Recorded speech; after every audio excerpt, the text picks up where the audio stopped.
Hello बच्चों, tube analysis का ये थर्ड वीडियो है जिसमें हम लोग देखेंगे क्लॉट एक्टिवेटर रेड ट्यूब के बारे में जिसका टैप रेड होगा, और दूसरा देखेंगे हम लोग येलो ट्यूब के बारे में जिसका कलर येलो होगा, जिसको हम लोग बोलेंगे येलो ट्यूब। इसको बोलते हैं हम लोग सीरम सेपरेटर, तो SST बोलते हैं serum separator tube, serum separator tube. मतलब ये ऐसा ट्यूब है जो सीरम को सेपरेट कर देता है, तो सेपरेटर ट्यूब बोल सकते हैं। तो सीरम सेपरेटर ट्यूब ये जो है सीरम को सेपरेट कर देता है, इसको येलो ट्यूब बोलते हैं, और SST बोलते हैं सीरम सेपरेटर ट्यूब। ये है रेड ट्यूब जिसको क्लॉट एक्टिवेटर बोलते हैं। बेटा इसमें भी ब्लड क्लॉट होता है, सीरम को सेपरेट करता है, इसमें भी ब्लड क्लॉट होता है, और सेंट्रीफ्यूज की मदद से सीरम को सेपरेट कराते हैं। तो हम लोग देखते हैं कि जो रेड ट्यूब है उसका यूज कहाँ है। तो इस रेड ट्यूब को हम लोग प्लेन ट्यूब भी बोलते हैं। रेड ट्यूब को हम लोग क्या बोलते हैं? Plain tube. इस प्लेन ट्यूब को हम लोग कहाँ कहाँ पर यूज करेंगे इसके बारे में देखते हैं। तो मैक्सिमम देखते हैं जो मेरा प्लेन ट्यूब है ये बायोकेमिस्ट्री के बहुत सारे जो टेस्ट होते हैं उनके लिए यूज किया जाता है। तो बायोकेमिस्ट्री के मैक्सिमम टेस्ट लगाने के लिए जो है हम लोग इस रेड ट्यूब या प्लेन ट्यूब कह सकते हैं या क्लॉट एक्टिवेटर कह सकते हैं, इसका यूज करते हैं। जैसे कि नॉर्मली आप समझ लीजिए LFT लीवर फंक्शन टेस्ट,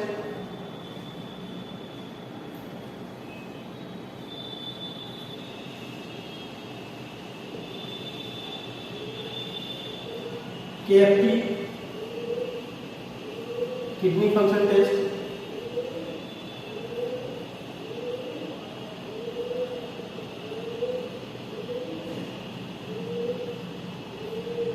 उसके बाद बहुत सारे टेस्ट जैसे कि हमारे जो इस तरह के एमाइलेज, लाइपेज,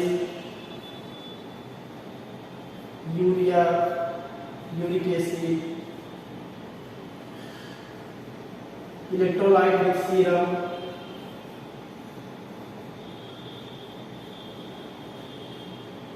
बहुत सारे ऐसे जो है टेस्ट जो है हम लोग इस क्लॉट एक्टिवेटर ट्यूब में रखते हैं जिसको हम लोग बोलते हैं रेड ट्यूब। बेटा इसी LFT में आपका आ जाएगा total bilirubin, direct bilirubin, indirect bilirubin, SGPT, SGOT, total protein, albumin, globulin और अल्कलाइन फॉस्फेटेज, और एक और एंजाइम्स है GGT, गामा ग्लूटामिल ट्रांसफेरेज। ये सारे जो है LFT के पोर्शन है। तो इन सभी में से कोई भी टेस्ट अगर जो आ जाता है, जैसे कि बता दो आपको टोटल बिलिरुबिन, डायरेक्ट तो मैं D लिख देता हूं बिलिरुबिन, इनडायरेक्ट बिलिरुबिन, उसके बाद टोटल प्रोटीन, एल्बुमिन, ग्लोबुलिन, उसके बाद SGPT, SGOT, एल्कलाइन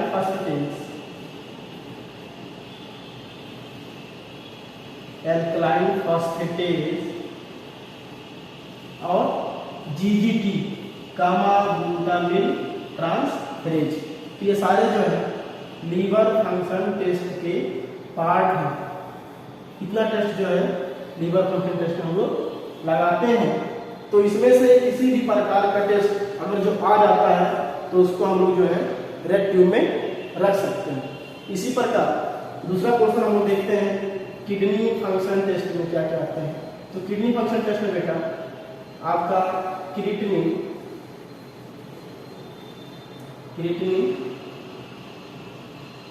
उसके बाद आएगा यूरिया, ब्लड यूरिया, नाइट्रोजन, और एडवांस डेथ इलेक्ट्रोलाइट भी इसमें आते हैं।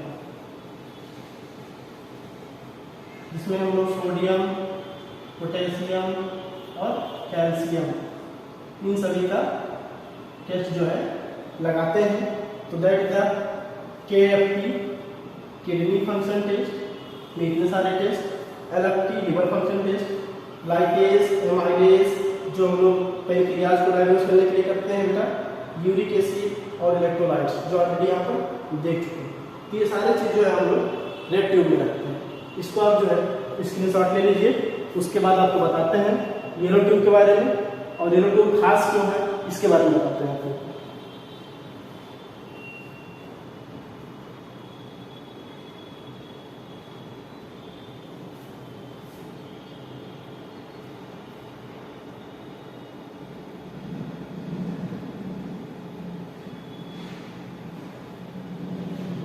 ठीक है बेटा, आप लोगों ने इसको स्टार्ट ले लिया इसका। अब हम लोग देखेंगे येलो ट्यूब के बारे में, येलो ट्यूब इतना इंपॉर्टेंट क्यों है।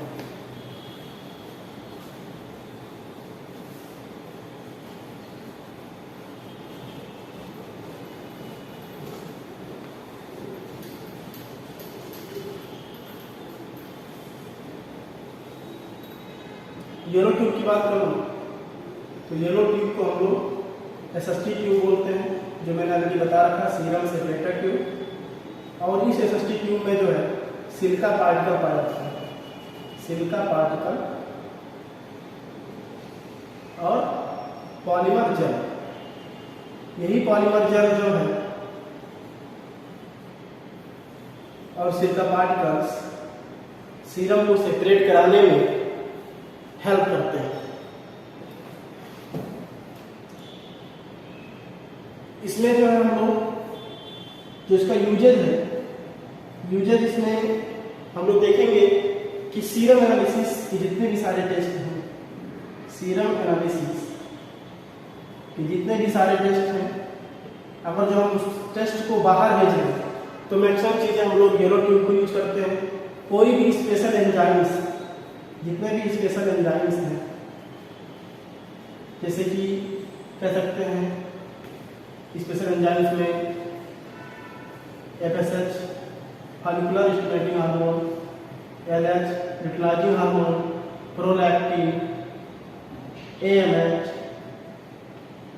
अगर जो सारे टेस्ट हमको बाहर भेजने हैं, और भी सारे इसमें T3, T4, TSH जो कि थायराइड प्रोफाइल में आते हैं, थायराइड प्रोफाइल में आते हैं। इन सभी को बेटा हम जो है इस स्पेशल एंजाइम्स कैटेगरी में, इसमें बहुत सारे टेस्ट अभी आएंगे, हार्मोनल टेस्ट, इसमें बीटा HCG आता है प्रेगनेंसी टेस्ट के लिए, बीटा HCG। तो ये सारे टेस्ट जो है हम लोग इसमें रखते हैं रेगुलर स्पेशल एंजाइम। उसके बाद हम लोग देखेंगे ऑन्कोलॉजी। ऑन्कोलॉजी मतलब जो कैंसर के जितने भी टेस्ट डायग्नोस करने हो, जो भी कैंसर को मार्क करने के लिए या कैंसर के मार्कर के रूप में काम करते हैं, जो भी वो ऑन्कोलॉजी वाले टेस्ट होते हैं, ये सब जो है हम लोग येलो ट्यूब में रखते हैं। उसके बाद देखते हैं इम्यूनोलॉजी के जितने भी सारे टेस्ट रखते हैं, इम्यूनोलॉजी, उसको भी जो है हम लोग इस येलो ट्यूब में रखते हैं। और बेटा येलो ट्यूब में वो सारे टेस्ट हम रखते हैं जो सीरम से रिलेटेड है, जैसे कि मैंने पिछला प्लेन ट्यूब के बारे में बताया था, रेड ट्यूब के बारे में बताया था, तो वो चीज़ें रेड ट्यूब में जो रखते हैं वो चीज़ें हम लोग जो है SST ट्यूब में आसानी से रख सकते हैं, उसमें कोई दिक्कत नहीं है। और उसके बाद इसमें बहुत सारे टेस्ट जैसे कि टॉक्सिकोलॉजी हम लोग देखेंगे, इसमें टॉक्सिकोलॉजी, टॉक्सिकोलॉजी के जो भी टेस्ट हैं उनको भी हम लोग जो है इस yellow tube serum separator tube में रख सकते हैं। और टॉक्सिकोलॉजी होता क्या बेटा, इसके बारे में देखें तो जो भी टॉक्सिकोलॉजी में देखते हैं कि जो ड्रग्स लेते हैं वो ड्रग्स कैसे लिया गया है, कैसे लिया गया है, उस टेस्ट के बारे में पता लगाते हैं। कैसे लिया गया है उस टेस्ट को हम लोग जांच करते हैं। कोई व्यक्ति ड्रग्स ले लिया हो, उसकी डायग्नोस करना है, कोई दिक्कत है, पॉइजनस चीजें हैं, ये सारी चीजें को चेक करने के लिए हम लोग टॉक्सिकोलॉजी में पढ़ते हैं। सीरम एनालिसिस, जितने भी सीरम एनालिसिस होते हैं सारे जो हम लोग येलो ट्यूब में पढ़ते हैं। और इस येलो ट्यूब में सिलिका पार्टिकल्स और पॉलीमर जेल पाए जाते हैं, जिसकी मदद से जो है ये येलो ट्यूब में जो ब्लड सेल होते हैं वो पूरे नीचे पैक हो जाते हैं, जिसको हम लोग बोल सकते हैं पैक्ड सेल। तो पैक्ड ब्लड सेल, ये सारे ब्लड सेल जो क्या होंगे नीचे पैक्ड हो जाएंगे। उसका बीच में जाता है बेटा जेल, तो इस जेल बीच में आ जाएगा पॉलीमर जेल और उसके ऊपर आते हैं आपके सीरम। तो इस प्रकार में सारा चीज क्या होता है सेपरेट हो जाता है और दोबारा जो है ये मिक्स नहीं होगा, क्योंकि बीच में क्या है जेल मौजूद है। इस जेल मौजूदगी की वजह से ये सीरम जो है इस पैक सेल से मिक्स नहीं होते हैं। तो कह सकते हैं कि ये ट्रांसपोर्टर में बहुत हेल्प करते हैं, ट्रांसपोर्टिंग ट्यूब कह सकते हैं। ये ट्रांसपोर्टिंग ट्यूब है जो कि ट्रांसपोर्ट में हेल्प करते हैं। ठीक, अब जो नेक्स्ट लेक्चर होगा उसमें आपको बताएंगे कि ग्रे ट्यूब के बारे में, उसके बाद फिर नेक्स्ट। Thank you.